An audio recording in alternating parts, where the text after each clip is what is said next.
Hello friends, price த Lord. நம்ம நிறைய பேருக்கு அதிகாரத்துக்கு கீழே இருக்கிறது எப்போவுமே பிடிக்காது.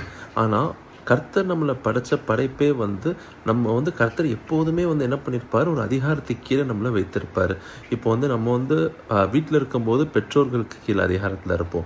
நம்ம ஸ்கூலுக்கு போகிறோம், இல்லைன்னா வேலைக்கு போகிறோம் அப்படின்னா அங்கே இருக்கவங்களுக்கு கீழே நம்ம அதிகாரத்தில் இது பண்ணுவோம். ஸோ அதனால் நமக்குன்னு கர்த்தர் எப்போவுமே என்ன பண்ணியிருப்பார், ஒரு அதிகாரி கர்த்தர் வைத்திருப்பார். நம்ம சபைக்கு போகும்போது சபையோட மெய்ப்பன் நமக்கு அவங்க அதிகாரியாக இருப்பாங்க. ஸோ எல்லா இடத்துலையும் கர்த்தர் இதை வைத்திருக்கிறார்.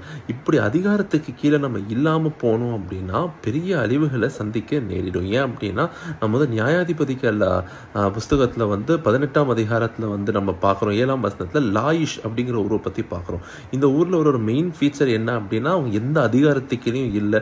இங்கிலீஷ்ல போட்டுருவாங்க கேர்லெஸ் பீப்புள். அதாவது அவங்க கேள்வி கேட்கவே ஆள் கிடையாது. அவங்க இஷ்டத்துக்கு வாழ்ந்தாங்க.